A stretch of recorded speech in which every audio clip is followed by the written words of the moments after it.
அனைத்து தாய் தமிழ் சொந்தங்கள் அனைவருக்கும் இனிய மாலை வணக்கம்.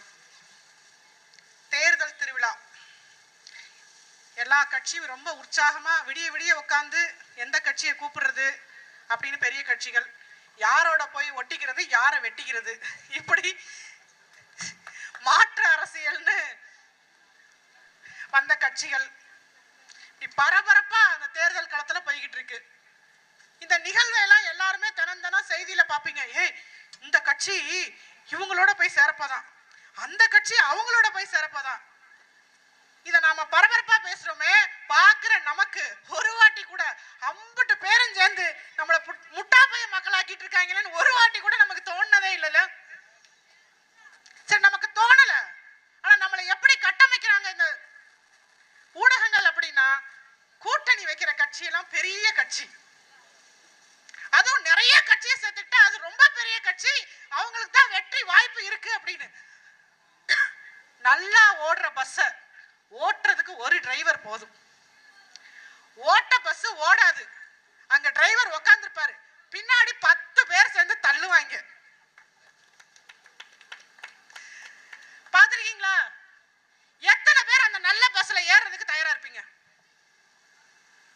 நாங்க பேருந்து விடுறோம், எங்க பேருந்து நல்ல கண்டிஷன்ல இருக்கு, எங்க டிரைவர் கை வச்சா போதும் ஜெட் வேகத்துல போற இடத்துக்கு பாதுகாப்பா போய் சேர்ந்துட முடியும், நாங்க உத்தரவாதம் தர்றோம்.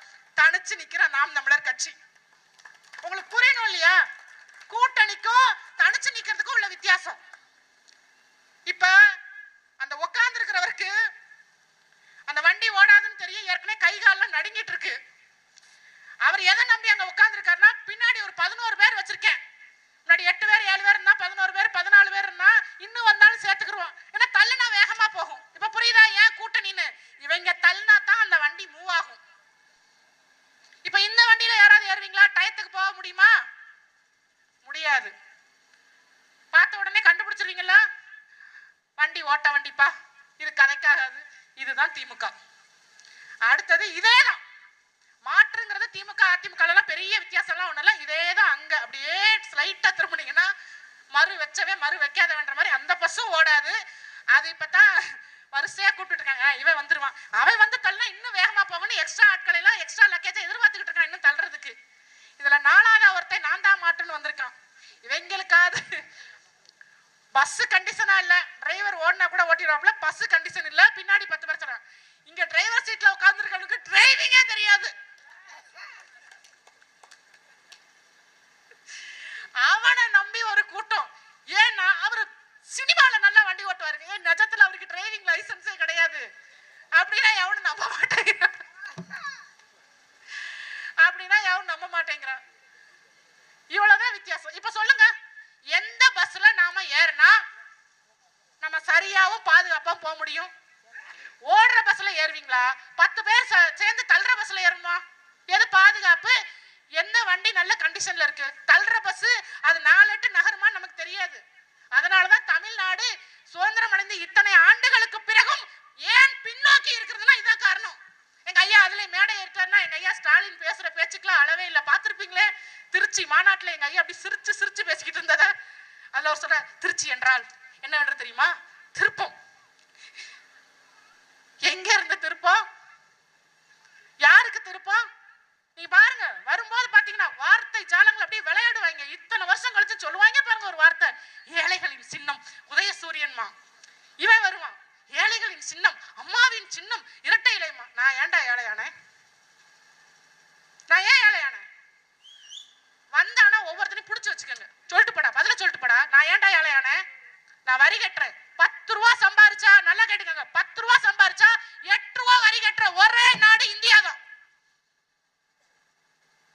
கல்வி வரி, மருத்துவ வரி, சாலை வரி, வரி வரி வரின்னு வரியை மட்டுமே ரத்தத்தை உறிஞ்சுற மாதிரி, அட்டைப்பூச்சி உறிஞ்சுற மாதிரி உறிஞ்சுற ஒரே நாடு இந்த நாடுதான். ஒருத்தனுக்கு கூட சுயமா யோசிக்க தெரியாது. ஆனா நீங்க என்ன செய்வீங்க? நாடாளுமன்ற தேர்தல் இருந்தா உன்னை காங்கிரஸ் வந்துடணும், உன்னை பிஜேபி வந்துடணும், இந்த 2 கட்சிக்கு தான் போட்டு. ஏன் கேள்வி கேட்கிற உங்க பிள்ளை உள்ள போன 4 பேர் 4 கிளி கிளிக்க மாட்டோம்? போய் அங்க உட்காந்து அவனுக்கு ஜால்ராத்திரவனுக்கு ஓட்டு போடுறோம். எப்ப மாறும்? நம்ம பார்வை மாறாம நம்ம வாழ்க்கை ஒரு நாளும் மாறாது. அவன் எந்த தைரியத்துல வர்றான்?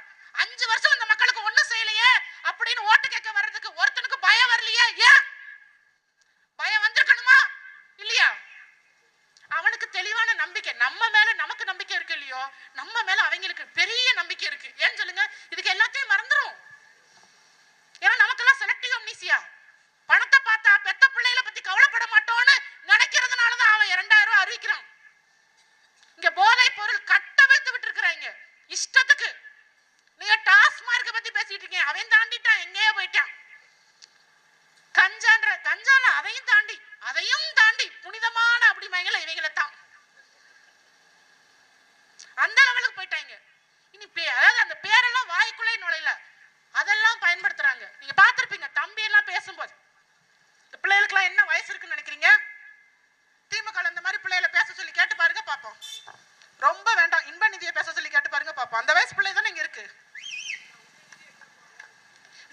அப்பாவை விட்டுருங்க. பக்கா நான் முதல்ல சொல்லிட்டேன், அங்க டிரைவிங் லைசன்ஸே இல்லைன்னு சொல்லிட்டேன். he has no license, not only driving. அதனால அவரை விட்டுருங்க, பின்னாடி பாத்துக்கிறோம். எடுத்தடுப்புலயே கூப்பிடுற அளவுக்கு அது அவன் சொன்ன மாதிரி ஒருத்து இல்லப்பா. யோசிச்சு பாருங்க.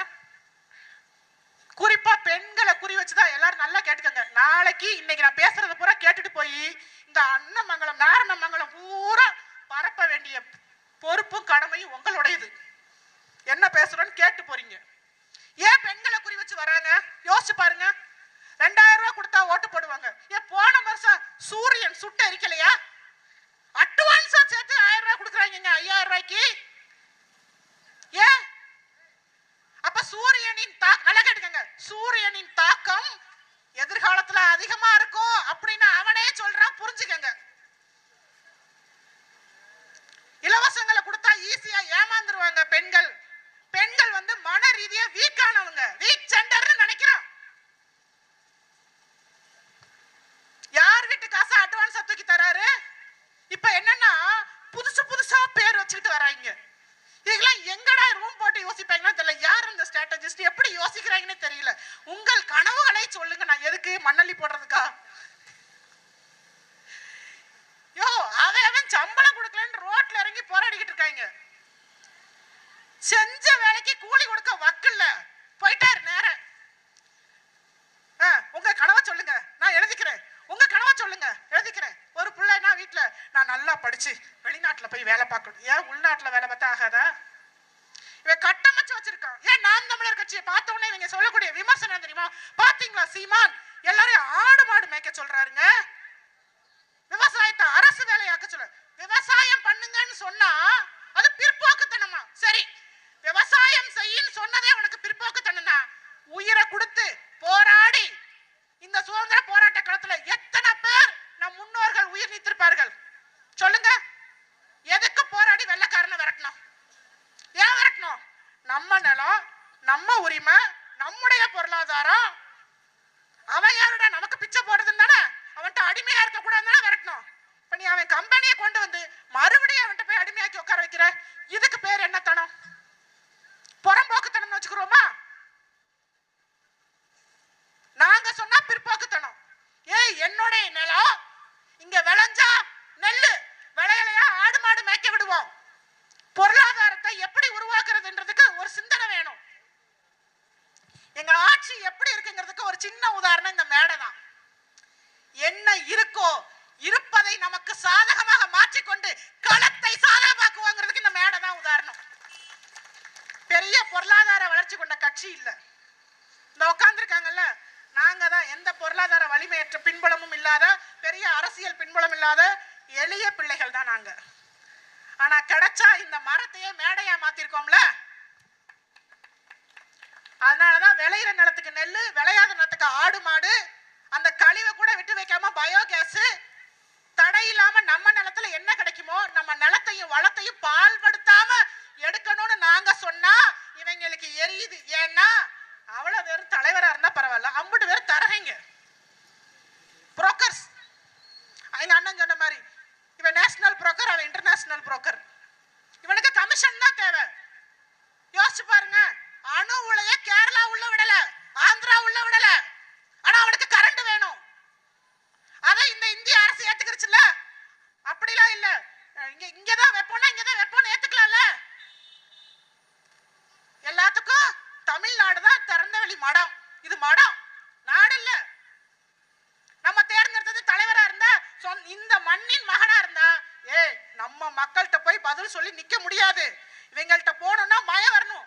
ஏன் மத்த அரசியல்வாதிகள உள்ள விடலன்னா திருப்பி ஓட்டு கேட்டு ஊருக்குள்ள நுழைய முடியாது.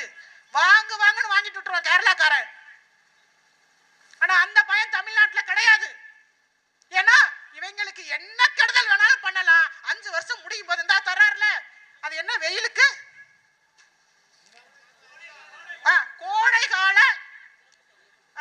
கோடைகால கொண்டாடத்திற்கான சிறப்பு தொகை. நீங்க இத வாங்கிக்கிட்டு உங்க கனவுகளை சொல்லலாம், என்ன வேணாலும் சொல்லலாம். பார்த்து செலவு பண்ணுங்க. முடிஞ்சா எங்க ஐயாட்ட சொல்லி ரொம்ப ஐயா வி ரெக்வெஸ்ட் எங்க அம்மா துர்கா ஸ்டாலின் சொல்லி இந்த அமௌண்ட்டுக்குள்ள சிறப்பான ஒரு பட்ஜெட் ஒன்று தயார் பண்ணி கொடுங்க. அதை ஃபாலோ பண்ணி நாங்க குடும்பம் நடத்திக்கிறோம். ஆனா கண்டிப்பா நீங்க கொடுக்கணும். விலைவாசியை போட்டு அரிசினா இவ்வளவுன்னு போடணும். அரிசினா உங்க ரேஷன் கடையில தர அரிசியை போடக்கூடாது. அந்த அரிசி அந்த அம்மா சமைச்சுச்சுன்னா அதையும் சான்றோடு நிரூபிக்கணும்.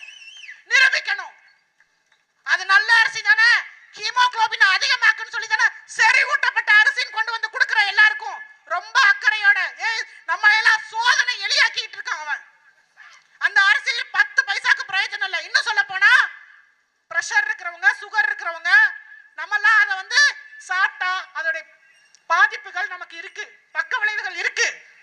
ஆனா அதை ஏத்துக்காம நம்ம தலையில கட்டுறான். என்ன தைரியம்? அவன் சொன்ன காரணம் என்ன தெரியுமா? அதை தடை செய்யாததுக்கு மக்கள்கிட்ட இருந்து எந்த விதமான எதிர்கருத்தும் வரலைன்ற ஒரே காரணத்தை சொல்லிட்டு போயிருக்கான். புரியுதா? நம்ம வாய் திறக்காம அவன் கொண்டு வர்ற குப்பையெல்லாம் அள்ளி நம்ம தலையில திட்டங்கள்ன்ற பேர்ல கொட்டிட்டு போய்கிட்டு இருக்காங்க. இன்னைக்கு நமக்கு இந்த கதின்னா அடுத்த தலைமுறை நினைச்சு பாருங்க. இப்படி மேடை ஓட்டு பேசுறது கூட வாய்ப்பு இருக்காது. மறுபடியும் இந்த கூட்டம் எல்லாம் வந்துச்சுன்னா திருச்சி நான் திருப்பங்கிறாரு, விருப்பங்கிறாரு, ரைமிங்கா பேசுறேன், டைமிங்கா பேசுறேன். இப்ப 2 பேருக்கு நடுவில் ஒரு போட்டி. முன்னாடியாவது திமுக காரங்க மேல குறைஞ்சபட்ச மரியாதை இருந்துச்சு. இவங்க புரிதல் இருக்கோ இல்லையோ அந்த துண்டை மதிப்பாங்க, கொடியை மதிப்பாங்க. இப்ப இந்த கூட்டத்தை பார்த்துட்டு அரசியல்னா என்னன்னு தெரியாத இந்த கூட்டத்தை பார்த்துட்டு இப்ப இவங்க ரேம்ப் வாக் போறது என்ன, அந்த துண்டை தூக்கி சுத்துறது என்ன? அப்போ உங்க ஒருத்தனுக்குமே மக்களை பத்தி சிந்திக்கிற எண்ணமே இல்லையாடா? அப்ப எது அரசியல்னு 2 பேரும் மறந்துட்டாங்க. இப்ப கட்சி துண்டே காத்துல பறக்குதுன்னா மக்களை பத்தின சிந்தனை எங்க பறக்கும்னு யோசிச்சு பாத்துக்கங்க. எங்கோ மனம் பறந்ததேன்னு பறந்துடும். அவ்வளவும். இவ்வளவுதான் இவங்களுடைய ஆட்சி. இப்ப ஐயா வந்து போன வாரம் அவருடைய அருமை பெருமை எல்லாம் பேசிட்டு போனார்ல. அதனால என்னால முடிஞ்ச நானே பேசி கொஞ்ச நேரம் எனக்கு கேப் வேணும். அதனால திராவிட மாடல் ஆட்சி கடந்த 1 மாதத்துக்குள்ள, இன்னும் சொல்லப்போனா 20 நாட்களுக்குள்ள என்ன சாதனை பண்ணாங்கன்னு எங்க ஐயா ஸ்டாலின் வாயால சொல்றத மன்னிக்கணும். டிவி நியூஸ்ல சொன்னத உங்களுக்கு நான் போட்டு காட்டுறேன், மறக்காம கேட்டுக்கங்க. ஏன்னா இது பெண்கள்லாம் உட்கார்ந்து கேக்குறீங்க இல்லையா, கட்டாயம் தெரிஞ்சுக்கணும்.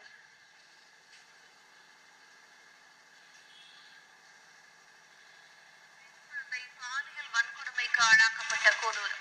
திமுக இளைஞரணி நிர்வாகி போக்சோவில் கைது செய்யப்பட்டிருக்கிறார். இண்டிகோ நிறுவன விமான பணிப்பெண்ணிடம் பாலியல் ரீதியில் அத்துமீறல். திருவள்ளுவர் நகராட்சியின் திமுக கவுன்சிலர் பிரபாகரன் கைது செய்யப்பட்டிருக்கிறார். ஆடை முழுவதும் குருதி கொட்டிய நிலையில் தெருவில் நடந்து வந்த 7 வயது சிறுமி குழந்தையை கடத்தி சென்று சொல்ல முடியாத பாலியல் சித்திரவதைக்குள்ளாக்கிய கொடூரம். கிருஷ்ணகிரி ஊத்தங்கரை அருகே உபகவலசை கிராமத்தில் 75 வயது முதியவரை கொலை செய்து முதியவரின் 70 வயது மனைவி பாலியல் வன்கொடுமை செய்யப்பட்டிருப்பதாக, சென்னை அருகே சிறுமி கூட்டு பாலியல் வன்கொடுமை செய்யப்பட்டிருப்பதாக அண்மை செய்திகளை பார்த்து வருகிறோம். தப்பு பண்ணி நான் குழந்தைய கூட்டிட்டு போய் அரெஸ்ட் பண்ணிட்டு அந்த மாதிரி வந்து குழந்தைய பண்ணிட்டான். மூளை வளர்ச்சி குழந்தையே இப்படி பண்ணிருக்காங்கன்னா நல்ல அவங்களை என்ன பண்ணலாம்? தங்கச்சிக்கு நியாயம் கிடைக்கணும். தூத்துக்குடி மாவட்டம் விளாத்திக்குளம் அருகே +2 மாணவி பாலியல் கொலை செய்யப்பட்டிருப்பதாக, சென்னை ஓட்டேரியில் பள்ளி மாணவியை அவரின் அக்கா காதலன் பாலியல் வன்கொடுமை செய்த சம்பவம் அரங்கேறி இருக்கிறது. திருச்சியில் இருந்து சென்னைக்கு ப்ராஜெக்ட் செய்ய வந்திருந்த கல்லூரி மாணவி பாலியல் வன்கொடுமைக்கு உள்ளாக்கப்பட்டிருப்பதாக அண்மை தகவல் கிடைக்கப்பட்டிருக்கிறது. கிருஷ்ணகிரி மாவட்டத்தில் 2 வயது பெண் குழந்தை பாலியல் வன்கொடுமைக்கு ஆளாக்கப்பட்ட கொடூரம். திமுக இளைஞரணி நிர்வாகி போக்சோவில் கைது செய்யப்பட்டார். திமுக அரசுன்றாங்கல்ல, இப்ப நீங்க கேட்டீங்கல்ல, இந்த சிறப்புமிக்க அரசு யார் அதிகாரத்துக்கு கொண்டு வந்தது? அவங்களே வந்துட்டாங்களா? நாம செலுத்தின வாக்குதான். பெருமை அடிச்சுக்குவீங்கல்ல, ஜெயிக்கிற கட்சிக்கு தான் ஓட்டு போட்டேன், ஜெயிக்கிற கட்சிக்கு தான் ஓட்டு போட்டேன்னு சொல்லி சொல்லி நீங்க செலுத்தின இந்த வாக்குகள் தான் இந்த அழுகுறாங்களே. இப்ப நான் காட்டுறது வெறும் சாம்பிள் தான். ஒரு பானை சோற்றுக்கு ஒரு சோறு பதம்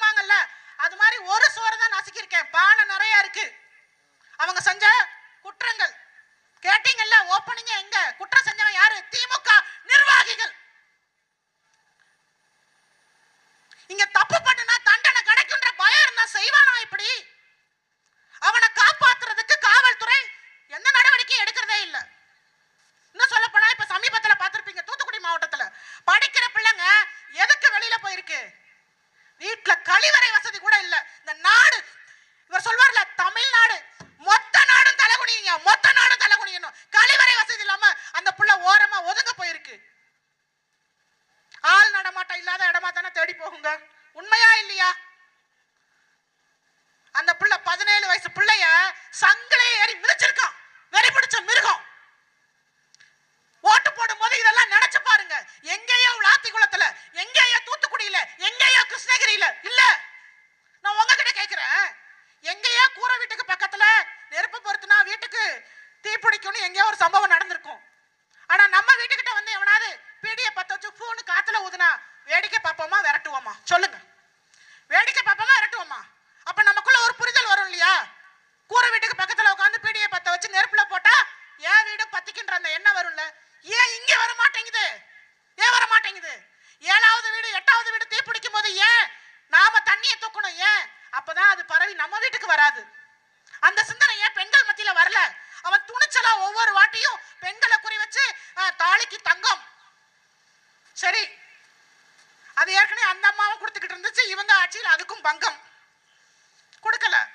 இப்ப இன்னொருத்தர் வர்றாரு, நான் தான் தாய் மாமான்னாரு. அது என்ன மாமாவா தெரியல.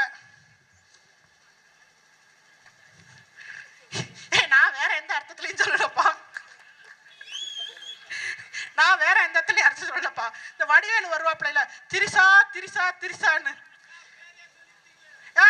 ஊரே சொல்லுது. நான் சொன்னேன்ப்பா, வழக்கு போட்டா போடட்டும். அவளே போடுறா பதிவு. நான் பேசுறதுக்கு என்ன வந்துச்சு? அவளே போடும்போது எனக்கு என்ன வந்துச்சு? என்னப்பா?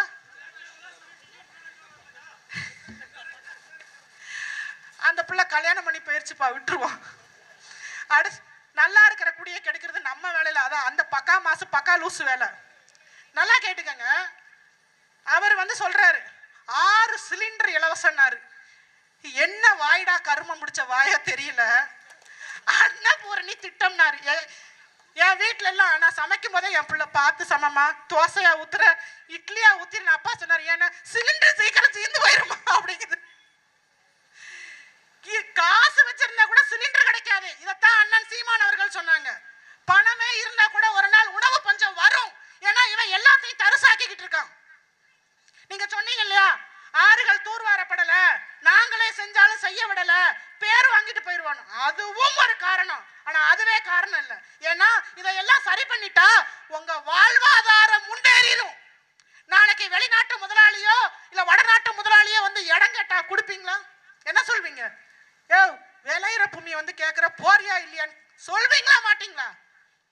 இதுவே தண்ணி வரல, இந்த நீங்க சொன்னீங்களா டயர் கம்பெனி ஓனர் உறிஞ்சி உறிஞ்சி உறிஞ்சி எடுத்து நிலத்தடி நீர் வத்தி போச்சா இல்லையா?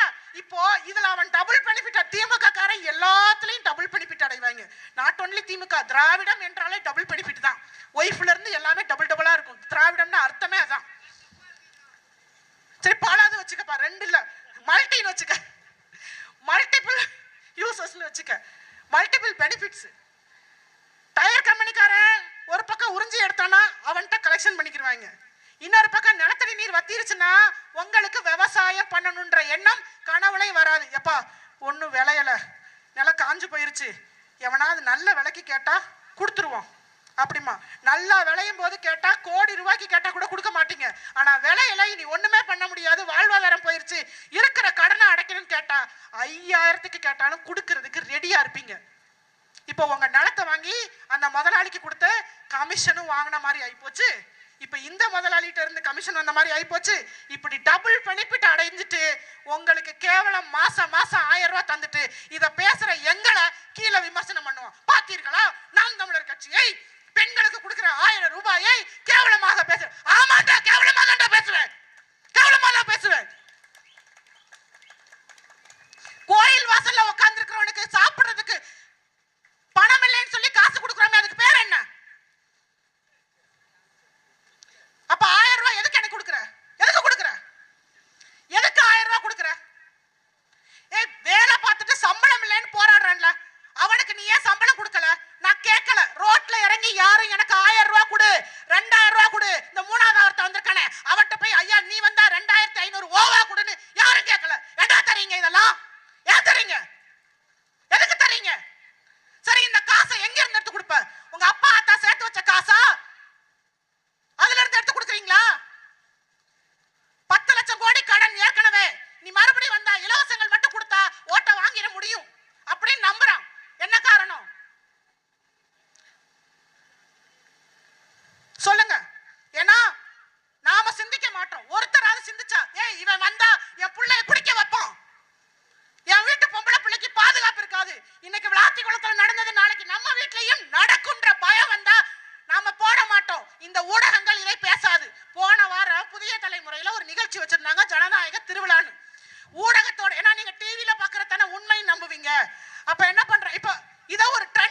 கட்சியெல்லாம் கூப்பிட்டு வச்சு விவாதம் நடத்துறாங்க. என்னன்னா தேர்தல் வருதாமா, அதுல இவங்களோட ஜனநாயகம் எப்படி இருக்குன்னா, நாம் தமிழர் கட்சி பொறுப்பாளர்களை பேசவே விட மாட்டாங்க. அவங்க விளக்கம் கொடுக்க கொடுக்க இங்க அந்த மக்கள் மத்தியில இந்த திராவிட பிம்பம் உடைஞ்சுக்கிட்டே வருது. அதுக்கு ஆதரவா அவங்கள பேச விட்டுறது. இவங்க பேசும்போது அப்படியே இடைமறிச்சு அப்படியே அதை மடைமாற்றம் பண்றது. இதை தொடர்ச்சியா பண்ணிட்டு இருக்காங்க. போன வாரம் புதிய தலைமுறையில நானும் கலந்துக்கிட்டேன். அப்ப நான் ஒரே ஒரு கேள்வி மட்டும் அந்த ஊடகத்துல கேட்டேன். ஐயா, 234 சட்டமன்ற உறுப்பினரும் போய் சட்டமன்றத்துல உட்காந்து மக்களுடைய பிரச்சனை என்னன்னு பேசியிருக்கணும். அங்க உட்காந்து எல்லாரும் என்ன பேசுறாங்கன்னா, எங்க ஊர்ல அந்த கழிவறை வசதி இல்ல, எங்களுக்கு நாங்க சிறு குறு தொழில் பண்ணக்கூடிய அந்த தொழிலாளிகளா இருக்கோம், எங்களுக்கு அரசிடம் இருந்து எந்த திட்டமும் சரிவர வர்றதில்ல, இப்படின்னா அடிப்படையான விஷயங்களை தான் எங்களுக்கு எதுவுமே பண்ணலைன்றாங்க. யார் பேசணும், எங்க பேசணும்? அப்புறம் எதுக்கு சட்டமன்றம், எதற்கு நாடாளுமன்றம், எதுக்கு பல்லாங்குழி ஆடவும் பானிபூரி சாப்பிடவுமா? அங்க போய் உட்காந்துக்கிட்டு கண்ட வீடியோவும் பார்த்துக்கிட்டு திரிறாங்க. இவங்களுக்கு ஓட்டு போட்டு அனுப்பிட்டு நான் பிஜேபிக்கு ஓட்டு போட்டேன், நான் காங்கிரஸுக்கு ஓட்டு போட்டேன். 2 பேரும் வந்த போய் உங்களுக்கு ஒன்றும் செய்யல, உங்களை தான் வச்சு செஞ்சாங்க. சிஏஏ கொண்டு வந்தாங்க, நீட்டை கொண்டு வந்தாங்க. 2 பேரும் இவன் கொண்டு வந்தா அவன் நல்லா ஊத்தி வளர்த்துக்கிட்டு இருக்கான். நெய்யும் பாலும் ஜோருமா ஊட்டி பாரதிய ஜனதா வளர்த்துக்கிட்டு இருக்கு. கொண்டு வந்தது பூரா காங்கிரஸ். இன்னைக்கு பாருங்க, நாங்கள் வந்தா நீட்டை ரத்து பண்ணிடுவோம் செங்கலை காட்டினாரா இல்லையா உதயநிதி? ஏய், எதிரில உட்கார்ந்துருக்கவன் எதிரியே ஆனா கூட நீ தில்லானவன் திராணி உள்ளவன்னா செங்கலை காட்டினில்ல. 40 உறுப்பினர் வச்சிருக்கான் நாடாளுமன்றத்துல. அடிச்சு நீ பேசுற பேச்சுல அவன் ஓடி வந்து கட்டிருக்க வேண்டாமா மதுரையில மருத்துவமனைய?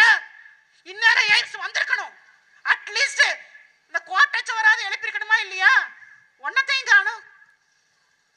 பேசுனது உதயநிதியா இருந்தா பரவாயில்ல, அது உள்ளூர்லயே உதவாத நிதியா இருக்கு. அவ்வளவு பேரும் ஊழல் கேள்வியில இங்கதான் பேசுவாங்க. அம்பிட்டு பேரும் நாங்க அடிச்சா கிள்ளி தெரியுமா, நாங்க அடித்தார் கிள்ளி அதிர்ந்தது டில்லிமா, எப்படின்னா போய் பட்டார்னு காலில் விழுகிற அந்த விழுகிற சத்தத்துல டெல்லி அதிர்ந்துருச்சு. அதத்தாவே இங்க உருட்டிக்கிட்டு திரியுறாங்க. அப்படி விழுந்திருக்காங்க. என்ன பாத்துக்கங்க, ஒரு இடி ஒரு வழக்கு எடுக்கலையே. ஒரு 10 நாளைக்கு முன்னாடி பிஜேபி காரங்க இந்த மாதிரி ஒரு வண்டியை வச்சுக்கிட்டு போலிங் எடுத்துட்டு இருக்காங்களா. என்ன அப்படின்னா மக்களோட பிரச்சனை எல்லாம் திமுக மக்கள் 2 கட்சிக்காரனும் நான் வந்தா மக்களுக்கு இதையெல்லாம் செய்வேன்னு சொல்லி ஒருத்தர் ஓட்டு கேட்கல. திமுக மக்களுக்கு எதிராக இருக்குங்க, திமுகவை விரட்டணும் அப்படின்னா நீங்க எங்களுக்கு வாக்கு செலுத்துங்க. இவன் பிஜேபி உள்ள பூந்துரும், அப்ப எங்களுக்கு ஓட்டு போடுங்க. அப்ப ஒருத்தனுக்கு கூட மக்களை காக்கணும், மக்களுக்கான அரசியல் செய்யணும், நீ போடாம போ, நான் உங்களுக்கு நல்லது செய்ய வந்தேன் அப்படின்னு சொல்ற திராணியே இல்ல. காரணம் என்ன தெரியுமா? மக்களாகி நீங்கள் தான். என்ன வேணாலும் பொய் சொல்லலாம், நடிக்கலாம், அதை தான் நம்புறீங்க. எனக்கு இவ்வளவு காலம் நம்ம ஏன் ஜெயிக்கலன்ற விடையே இப்ப ஒரு கூட்டம் வந்திருக்குல்ல, இதை பார்த்ததுக்கு அப்புறம் தான் எனக்கே தெரிஞ்சு, ஊருக்குள்ள இம்புட்டு பேரு அரை மண்டலம் 3/4 மண்டலமா இருந்திருக்காங்க. இதுல நம்ம 8% வந்ததே பெரிய விஷயம். இப்ப நம்ம தூங்குறவன எழுப்பல, கோமால இருக்கிறவங்களை தான் எழுப்பி இது பல வருஷம் கோமா. இன்னும் பழைய நான் ஓட்டு கேட்க போனா பாருங்க, இன்னும் தெனாவட்ட நம்மளால பேசுவாங்க. நாங்கெல்லாம் என் கை ரெட்டலைக்கே போன கை தெரியுமா அப்படின்ட்டு. அதுல நம்மளால இன்னும் ஒருபடி மலைப்பை, நான் பரம்பரை திமுக. அப்ப பரம்பரையா உங்க சொந்த பரம்பரைக்கு நீங்க சொந்த காசுல சூனிய வச்சிருக்கீங்க, வேற எதுவும் பண்ணல. அப்படி சொல்ற யாருன்னு பாத்தீங்கன்னா உண்மையிலே சாதாரண ஆளுங்க, எந்த முன்னேற்றம் இருந்திருக்காது. ஆனா பாருங்க, அந்த வார்டுக்கு அந்த பொறுப்புக்கு வந்திருப்பாங்க பாரு, இவன் கடைசி வரைக்கும் இந்த பில்டப் பண்றவங்க பூரா கடைசி வரைக்கும் போஸ்ட் தாங்க விட்டுவாங்க. பில்டப் பண்றவங்க பூரா நான் பரம்பரை திமுக, கடைசி வரைக்கும் அந்த துண்டு அந்த கரவெட்டி தவிர ஒரு எதுவுமே மிஞ்சாது. கடைசி வரைக்கும் அதான் உங்களுக்கு ஓட்டு போட்ட உங்களுக்கு அதுவும் மிஞ்சாது. இந்த 2000 எடுக்கிற டெக்னிக்கலா இந்நேரம் ஸ்ட்ராட்டஜிஸ் எழுதி கொடுத்துருப்பாங்க. எதை ஏத்தலாம், எந்த விலையை ஒசத்தலாம், எந்த வரியை கூட்டலாம், எது சேமிப்பு பெண்களுக்கு சொல்லி கொடுக்கணுமா என்ன. நம்ம கையில இருந்து கொண்டு போய் சேமிச்சாதான் சேமிப்புன்னு இல்ல, நம்ம கையில இருந்து ஒரு விஷயம் செலவா வெளியில போகாம இருந்தாலும் அதுதான் முதல் சேமிப்பு. அது அடிப்படை நம்ம புரிஞ்சுக்கணும். 2000 ரூபாயை கொடுத்துட்டு டாஸ்மார்க் எந்தெந்த இடத்துல திறக்கலாம்னு யோசிச்சுட்டு இருக்காங்க. இன்னைக்கு கிட்டத்தட்ட எனக்கு தெரிஞ்ச ஒரு ஊர்ல முன்னாடி 10% பேர் குடிப்பாங்க, ஊருக்கு வெளியில ஒதுக்குப்புறமா சாராய கடை இருந்துச்சு. இன்னைக்கு ஒரு ஊருக்கு 90% பேர் குடிக்கிறாங்க. குடிக்காதவன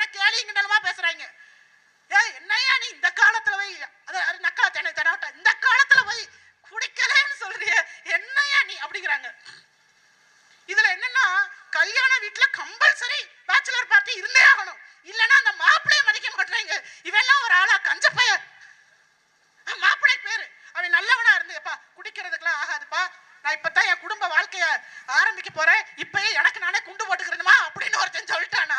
அவனை சொல்றது, அவன் ஒரு கஞ்ச பிஸ்னாரி, அவன் கல்யாணத்துக்கு போய் மொய் வேற எழுதணுமா, அவன் ஒரு பாட்டில் கூட கண்ணில் காட்டலப்ப, இப்படி பேசுறாங்க.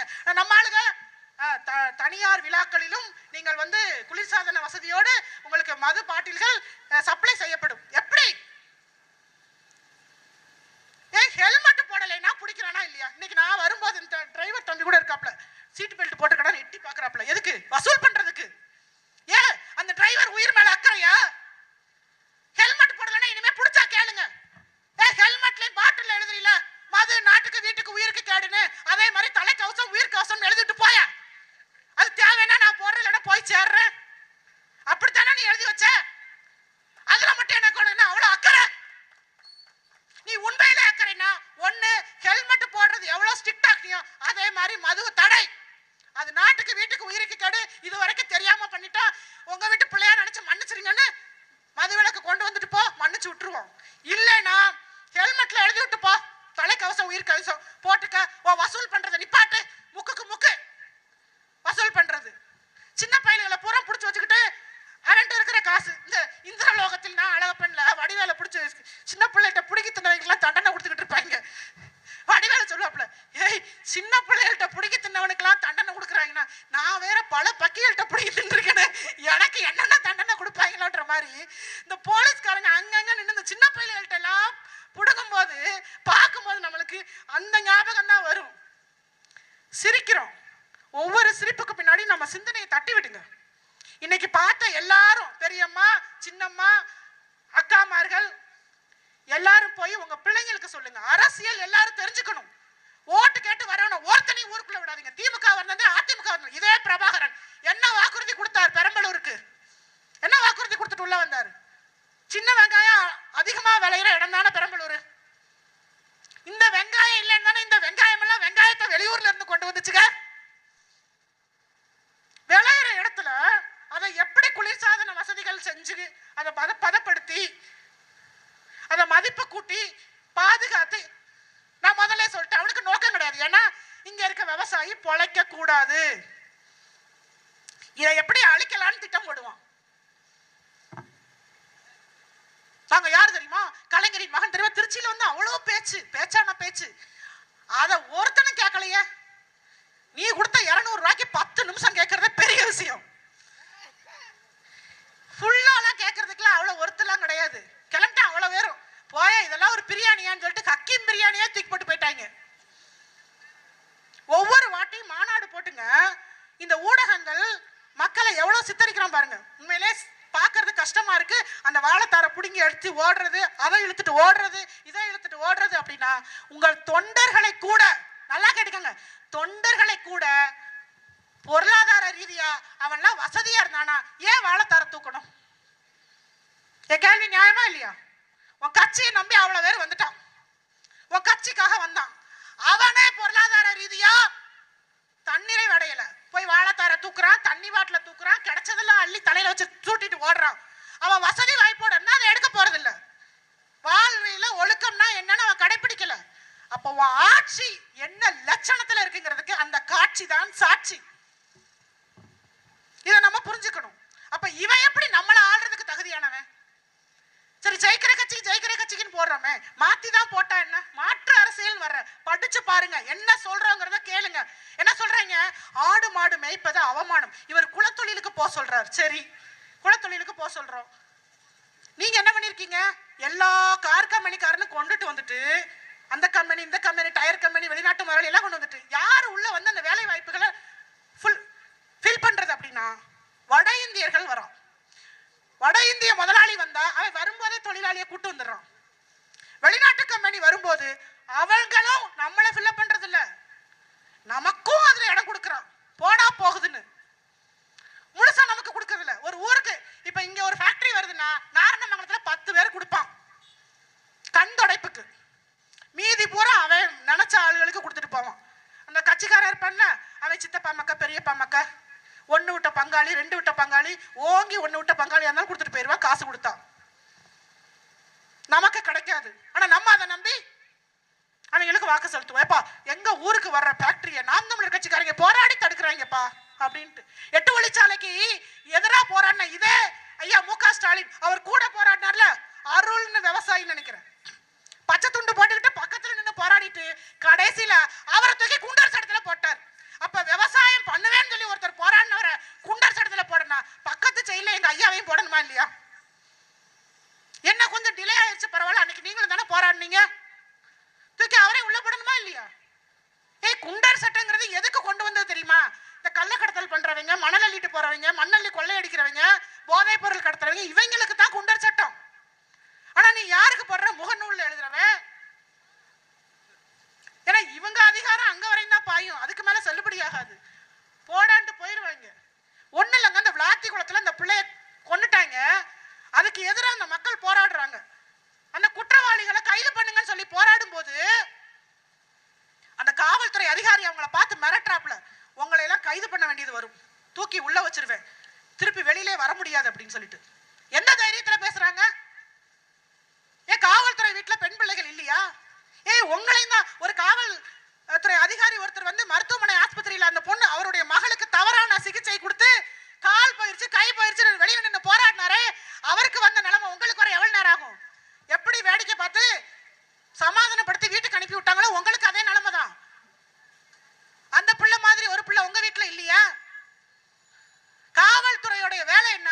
குற்றங்கள் நடக்காம பாத்துக்கிறதுக்கு தான் காவல்துறை. அதுக்கு தான் நாங்க வெம்பாடுபட்டு வேர்வை சிந்தி உழைச்ச காசத்தான் வரியா கட்டுறோம், அந்த காசுல தான் உங்களுக்கு ஊதியம். எந்த மு.க. ஸ்டாலின் வீட்டுல இருந்து கத்தையா எடுத்துட்டு வந்து உங்களுக்கு கொடுக்கல. ஒரு காவல் நிலையத்துக்கு போங்க, உங்களை யாராவது ஒருத்தர் மதிச்சு பேசுறாங்களா என்று சொல்லுங்க பாப்போம். அப்படி மதிச்சு பேசிட்டாங்கன்னா கட்சி விட்டு வெளில போயிடுறேன். ஒரு காவல் நிலையத்துல பெருசு இப்படித்தான் பேசுவோம். இந்தாமா என்னமா வேணும், எதுக்குமா இங்க நிக்கிற, இங்கெல்லாம் தேவையில்லாம நிக்க கூடாதுமா, போய் கம்ப்ளைண்ட் பண்ண கூட தேவையில்லாம பேசக்கூடாதுமா. ஐயா உட்காந்துருக்காரு, ஐயா முன்னாடி உட்காந்துட்ட, எந்த ஐயா?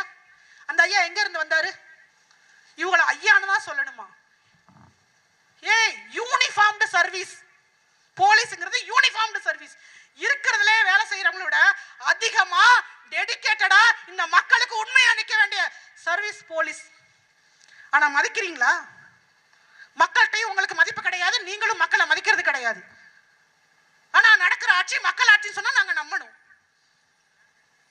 எவ்வளவு பெரிய பைத்தியக்காரத்தனம் இது! 60-70 வருஷமா இந்த திருநெல்வேலியில சொல்வாங்களே இருட்டுக்கடை அல்வா பேமஸ்ன்ற மாதிரி திமுக கிண்டினது பூரா அல்வா தான். என்ன கடை? திருட்டுக்கடை அல்வா. இனிமே எழுதுங்க முகநூல்ல, திருநெல்வேலி என்றால் இருட்டுக்கடை அல்வா, திமுக என்றால் திருட்டுக்கடை அல்வா. இவங்க எதை பாசினா தானே கண்டுக்கிறாங்க. ரைமிங்கா டைமிங்கா பேச வேண்டியது இருக்கு, லாஜிக் தேவையே இல்லைன்றாங்களே. நாங்க வித் லாஜிக்கோட பேசுறோம், அவன் வித்தவுட் லாஜிக்கே பயர் விடுறாங்க. அன்னபூர்ணி திட்டம், நான் பாருங்க மாறி அங்க இருந்து இங்க வந்துட்டேன். அன்னபூர்ணி திட்டம் 6 சிலிண்டர், இந்த வடக்கப்பட்டி ராமசாமி கதையாக்கி விட்டேன். கடைசியில இந்த நரி உங்க கூடயே இருக்கு, அது ஊழ விட்டுச்சுன்னா உங்களுக்கு கடன் வசூல் ஆயிருன்ற மாதிரி இவர் ஆட்சிக்கு வந்தாருன்னா உங்களுக்கு எல்லா சலுகையும் கிடைக்கும்னா, இவன் கிளம்பும் போதே ரத்த காவல்லாம் வாங்குது, கடன் வசூல் ஆகுமா ஆகாதா அப்படிமா பிள்ளைல. கடைசியில என்ன ஆகும்னா இவன் போற வழியில ஒவ்வொரு சம்பவமா நடக்கும் கவுண்டமணிக்கு. கடைசியில பார்த்தா வடக்கப்பட்டி ராமசாமியை செத்து போயிருவாரு. நரி ஊழ விட்டது நம்பி போனாரு, அது மாதிரி இந்த நரி ஊழ விட்டுச்சு 6 சிலிண்டர் தரேன்னு. கடைசியில உள்ள சிலிண்டர் கூட நமக்கு வந்து கிடைக்காதுன்னு சொல்ற இடத்துக்கு கொண்டு வந்து விட்டாங்க. ஒரு மாநாடு போடுறேன், ஒரு உயிர் பலி. அங்கேயே சுதாரிக்க வேண்டாமா? கூட கூப்பிட்டு அந்த பிள்ளைங்களை கூப்பிட்டு ஒழுக்கமா நடந்துக்கணும், இந்த மாதிரி கட்ட விழுந்து வந்தா நான் இனிமே மக்களை சந்திக்கிறதை நிப்பாட்டிடுவேன், நீங்க எந்த அளவுக்கு ஒழுக்கமா இருக்கிறீங்களோ அப்படி இருந்தாதான் நான் ஒரு இடத்துலயாவது யாருக்கிட்டையாவது. அந்த பிள்ளைகளுக்கு ஒரு படிப்பினையை சொல்லியிருப்பியா? அவனை ரசிக்கிறான், அவனுடைய முட்டாள்தனத்தை ரசிக்கிறான். சைக்கோ, லைட்டை போடுறியா ஆஃப் பண்றியா? இந்த கேடுகட்ட புத்தி, அதுக்கு பின்னாடி இந்த கூட்டம் ஓடுது. ஒரு நாள் அவனுக்கு புரிதல் வரும், அன்னைக்கு நீ கல்லால அவனை உன்னை அடிக்கிறானா இல்லையான்னு மட்டும் பாரு. எவனாவது ஒருத்தர் மேடை போட்டு பொம்பளைகளை கூட்டி வச்சுக்கிட்டு கட்ட பொண்டாட்டிய ஒருத்தலைன்னு சொல்ற கேடு கட்டவனை இங்கதான் பாக்குறேன். அவனை தலைவன்னு கொண்டாட ஒரு கூட்டம் வருது. அவன் ஒருத்தலைன்னா யார் ஒருத்து?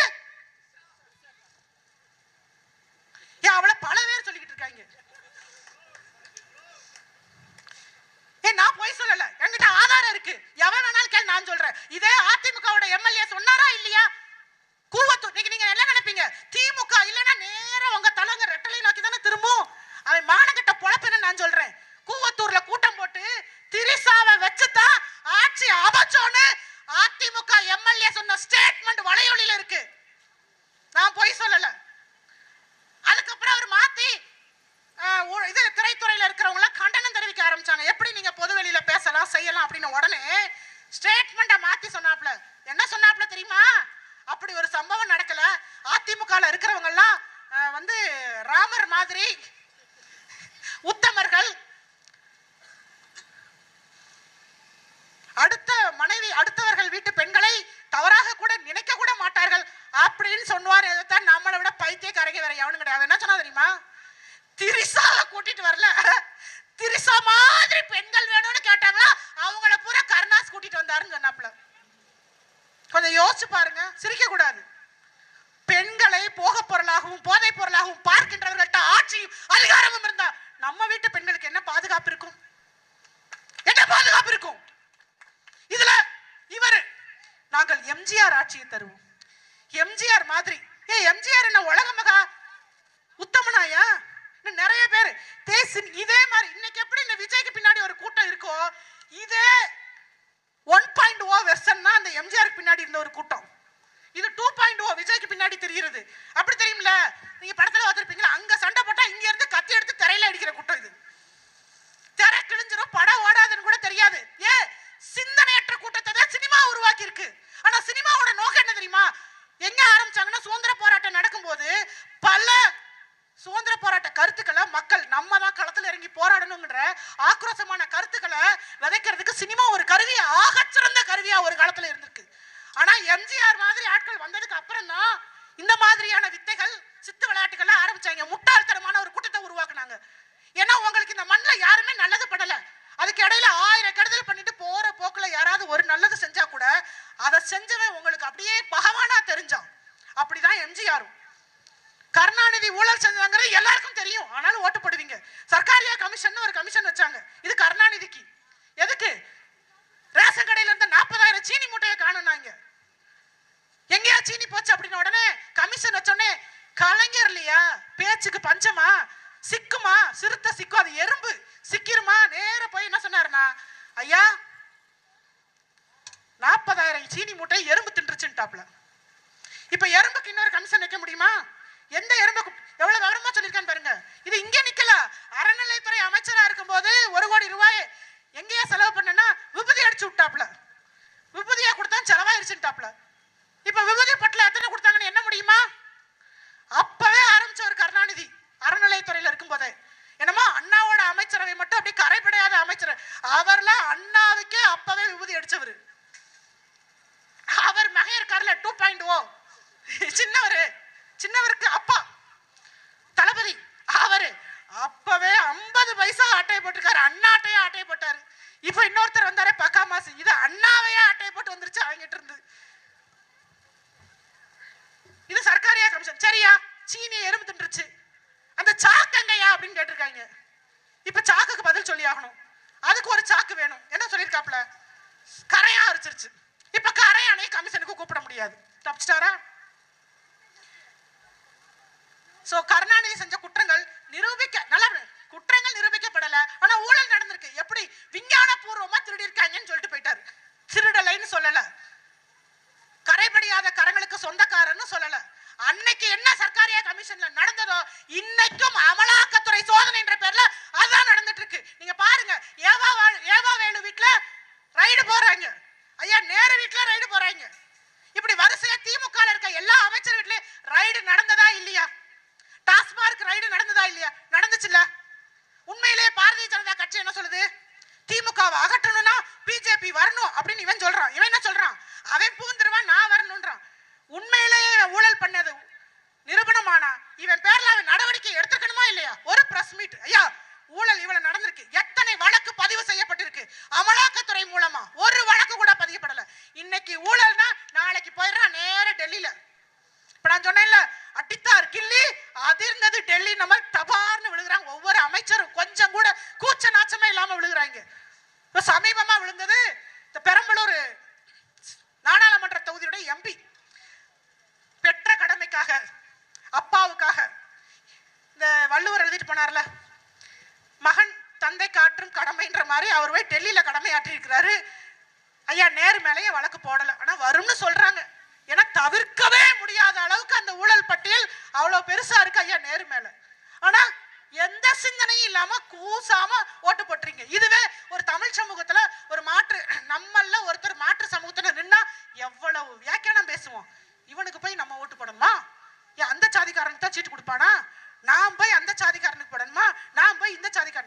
அவன் கொண்டு வந்து ரெட்டியார நிப்பாட்டினா அத்தனை பேர் ஒண்ணு யோசிக்காம போடுறீங்களே, அவ்வளவு சூடு சொரணை எத்து போனோமா நாம? யோசிச்சு பாருங்க. திருச்சியில யாருமே இல்லையா? கலிங்கப்பட்டியில இருக்கிற வைகோ எங்க? அவர் ஊர் கலிங்கப்பட்டி, இந்த ராஜபாளையம் பக்கத்துல இருக்கு. திருச்சியில கொண்டு வந்து நிப்பாட்ட கண்ணை மூடிட்டு அவ்வளவு பேர் ஓட்டு போடுறாங்க. ஐயா நேரு இந்த மண்ணுக்கு கொஞ்சம் கூட சம்பந்தமே இல்லாதவங்க, ரெட்டியார் சமூகம், அவருக்கு கொண்டு வந்து ஓட்டு போட்டு விட்டு போறீங்க. சரியா தப்போ? நம்மள இருந்து ஒரு எளிய பிள்ளையை நிப்பாட்டி இருக்கோம். அந்த பிள்ளைய அனுப்பணியா நமக்காக பேசுறதுக்கு. ஜெயிக்கிற கட்சிக்கு போடுறது முக்கியம் இல்ல. இவன் ஜெயிச்சுட்டு போய் மக்களுக்கு எதிராக எதுவுமே பண்ண விட கூடாதுன்னா ஒவ்வொரு தொகுதியும் முடிவு விடுங்க. உங்களுக்காக இந்த களத்துல நாம் தமிழர் பிள்ளைகள் நாங்க தான் நிக்கிறோம். அதை விட்டுட்டு திமுக முடிஞ்சிருச்சு அப்படியே அதிமுக பக்கம் வருவான். என்னதான் இருந்தாலும் எம்ஜிஆர் கட்சினா அந்த வரலாறையும் பெருசா இல்லைனாலும் சுருக்கமா சொல்றேன். ரே கமிஷன் ஒண்ணு வச்சாங்க. இது எம்ஜிஆர் காலகட்டத்தில். எதுக்கு? எரிசாராய ஊழல் வழக்கு. எரிசாராய ஊழல் வழக்கு எம்ஜிஆர் மேல இந்திரா காந்தி அம்மா கொண்டு வந்தது. 1980கள்ல கேரளாக்கு எரிசாராயம் கொண்டு போய் கடத்திருக்காங்க. சாராயம் போனதுல எரிசாராயம் போய் அதுல 10-11 பேர் இறந்து போயிட்டாங்க. இறந்து போனதுனால அதுல ஒரு வழக்கு வருது. அங்க வந்து அந்த அம்மா ஒரு கமிஷன் ஆரம்பிக்குது. அதுக்கு பேர் ரே கமிஷன். அதுல வந்து எம்ஜிஆருடைய நெருங்கிய நண்பர் ராமசாமின்னு சொல்லிட்டு அதுல சம்பந்தப்பட்டிருந்தார். எங்கிட்ட சுத்தினாலும் புள்ளி எம்ஜிஆர் கிட்ட தானே வந்து நிக்கும். அதனால என்ன பண்ணாங்கன்னா, இந்த கூட்டணி இந்த பண்றீங்கல்ல, இந்த வேலையை தான் அங்கேயும் பண்ணி இந்த ஆட்சி அதிகார சூழலை மாத்தி இந்த ரே கமிஷன் ஒண்ணு நீர்த்து போக செஞ்சார். அதை விட இன்னொரு வேலை என்ன பண்ணாருன்னா, இந்த ஸ்கூல்ல எல்லாம் சின்ன பிள்ளைங்க பண்ண தெரியுமா, 2 பேரும் அடிச்சிருவாங்க. அடிச்ச உடனே அடிச்ச பிள்ளைய ஆளா இருந்துச்சு நல்ல பிள்ளை மாதிரி போய் கம்ப்ளைண்ட் பண்ணும். அது மாதிரி எம்ஜிஆர் என்ன பண்ணாருன்னா, நாங்களே இதை விசாரிக்கிறோம்னு ஒரு கமிஷனை போட்டார்.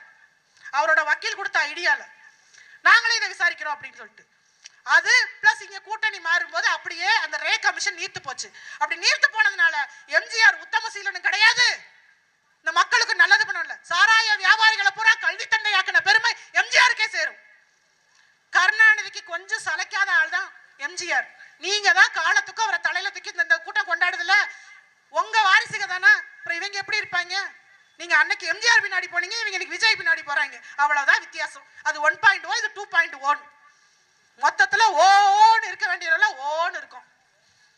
ஏன் நீங்க எல்லாம் இப்படி நடிகர் பின்னாடி ஓடுனதுனால. அதனால அன்னைக்கு காமராஜர் சொன்னான், நீ கூத்தாடி பின்னாடி போவா, அவன் கூத்தியா பின்னாடி போவான்னு ஐயா காமராஜர் சொல்லியிருக்கிறார். அதுல இன்னைக்கு கொஞ்சமும் மாற்றமே இல்லையே. நாம சரியா சிந்திச்சிருந்தா உங்க பிள்ளைங்க நாங்க ஏங்க மேடை ஓட்டு பேசுறோம்? சரியான ஆட்சியும் அதிகாரத்தையும் நீங்களே தீர்மானிச்சிருந்தீங்கன்னா இன்னைக்கு நாங்க நிக்க வேண்டிய அவசியமே இருந்திருக்காது.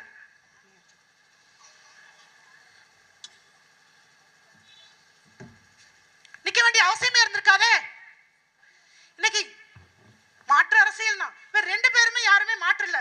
இப்ப மாற்று அரசியல் இந்த மண்ணுல மக்களை ஏமாற்றாமல் சொன்ன வாக்குறுதியில கொஞ்சமும் மாறாம நிக்கிறது நாங்க மட்டும்தான். நாமே மாற்று, நாம் தமிழரை மாற்று நிக்கிறோம். ஆடு மாடு மேய்க்கிறது அவமானம் இல்ல. விவசாயம் என்பது அது வேலை கிடையாது, நம்ம வாழ்வியல் சொல்லிட்டு நிக்கிறோம். விவசாயியா அரசு பணின்னு சொன்னா சிரிக்கிறாங்க.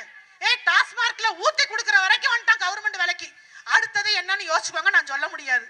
ஊத்தி குடுக்கறத அரசு வேலை ஆக்கிட்டான். கேட்டா மக்கள் விரும்புறான்றான். நாளைக்கு மக்கள் விரும்புறாங்கிறதுக்காண்டி அடுத்த கட்டத்துக்கு போயிருவானா? அப்படி எல்லாம் போனா இந்த சமூகத்துடைய நிலைமை யோசிச்சு பாருங்க. சொல்றதுக்கே கூச்சமா இருக்கு. விவசாயிகளுக்கு அரசு பணி, பெண்கள் நாம 1000 ரூபாய் வாங்க வேண்டாம். உதாரணத்துக்கு சொல்றேன், வீட்டுல உட்காந்து இந்த சின்ன சின்ன முளைப்பயிர் இருக்குல்ல, முளைப்பாரி போடுவீங்கல்ல, அதுல 12,000 கோடி சந்தை இருக்கு. நீங்க யோசிச்சு பாருங்க. வீட்டுக்குள்ள உட்காந்து முளைப்பாரி போடுறதுல 12,000 கோடி சந்தை இருக்கு. அதை என்னைக்காவது இவங்க பேசுவாங்களா? மாசம் 2,000 தரேன் 1000 தரேன். நான் தமிழ்நாட்டுல கிட்டத்தட்ட எத்தனை கோடி ஒரு மாசம் செலவு பண்றேன். அதை முதலீட உங்களுக்கே கொடுத்தாங்கன்னா ஒரு அரசே வாங்கி இதை சந்தைப்படுத்த முடியுமா முடியாதா? நீங்க எல்லாரும் முதலாளியாக முடியும். இதை நாங்க வந்தா செய்வோம். ஒண்ணு இல்ல, ஒரு மலைப்பாறையில இவ்வளவு விஷயம் இருக்கு. அப்ப எந்த பகுதியில என்ன வேலை இருக்கும்? அப்ப சொன்னாங்களா ஐயா விவசாயி பாக்குறவங்க, அவங்க சொன்னாங்க கேரளால 3,500 ரூபாய், பஞ்சாப்ல இவ்வளவு கொடுக்குறான், ஆந்திரால இவ்வளவு கொடுக்குறான், தமிழ்நாட்டுல மட்டும்தான் கம்மியா கொடுக்குறான்னா அவனுக்கு நோக்கம் கிடையாது. அவனுடைய நோக்கமே விவசாயத்தை அழிக்கணும்ன்றதான். அதனாலதான் அந்த தைரியத்துலதான் இன்னைக்கு கர்நாடகா 1000 கோடியில திட்ட அறிக்கை ரெடி பண்ணிக்கிட்டு இருக்கான். ஏன்னா நாம கேள்வி கேட்க மாட்டோம். நம்ம வந்தா கேள்வி கேட்க மாட்டோம். ஒரே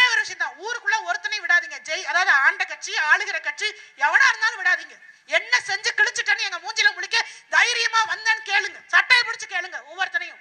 உள்ள வரணும்னா மக்களை சந்திக்கணும், நீ பயம் வரணும், இலவசங்களுக்கு மயங்க மாட்டாங்கன்னு. ஒரே ஒரு விஷயம் தான், வாக்கு செலுத்த போறது சம்பிரதாயம் இல்ல, நம் பிள்ளைகளுக்கான எதிர்காலம்னு நினைங்க. இவங்களுக்கு யாருக்கு ஓட்டு போட்டாலும் நம் வீட்டு பிள்ளைகள் போதை பொருளுக்கு அடிமையாவதை நம்ம தடுக்க முடியாது. நம்ம பிள்ளைகளுடைய எதிர்காலம் இந்த தலைமுறை அடுத்த தலைமுறையுடைய அழிவை பார்க்கக்கூடிய ஒரு மோசமான சூழலில் இருக்கிறோம்னு புரிஞ்சுக்கிட்டீங்கன்னா மாத்தி போடுங்க, உண்மையான மாற்று அரசியல் போடுங்க. நான் தான் மாற்றுன்னு வர்ற சில்லறை கட்சிகள்லாம் போட்டு அதான கூட்டணி கட்சி அவங்க எதிர்பார்த்துக்கிட்டு இருக்காங்க. நேற்று நைட்ல இருந்து பேச்சுவார்த்தை ஓடிக்கிட்டு இருக்கு. தீய சக்தி, தூய சக்தி, அப்புறம் என்ன பாசிச சக்தி, எல்லா சக்தியும் ஒன்னா கூடி பஞ்சாமிரதம் பசஞ்சுக்கிட்டு இருக்காங்களாம். சீக்கிரமா எல்லாருக்கும் டோர் டெலிவரி பண்ணிடுவாங்க போல.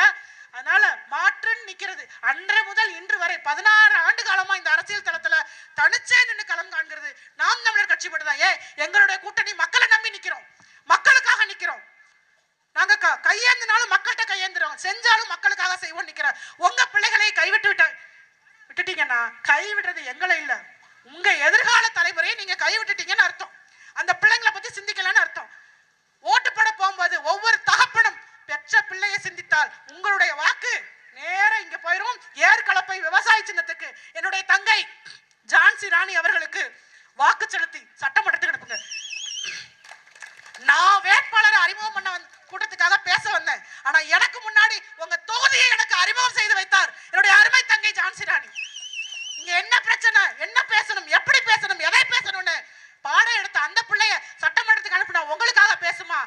ஓட்டு கேட்க இந்த பக்கம் வந்தாரா என்னன்னு கூட தெரியாது. சட்டமன்ற உறுப்பினர் உங்களை என்னைக்காவது சந்திச்சாரான்னு கூட தெரியாது. உதயசூரியன்ற ஒற்றை சின்னத்தை வச்சுக்கிட்டு 70 வருஷமா இருக்கிற கொடியை வச்சுக்கிட்டு ஓட்டு வாங்கிடலான்னு வீட்டுக்குள்ள உட்காந்துக்கிட்டு இலவசங்களை அள்ளி வீசுறாங்களே, அது இலவசம் அல்ல, ஏமாற்று ஏமாற்று ஏமாற்று. உங்களுக்காக இந்த களத்தில் நிற்கும் நாங்களே மாற்று, நாம் தமிழரே மாற்று என்பதை உறக்க கூறி என் உரையை நிறைவு செய்கிறேன். நன்றி, வணக்கம்.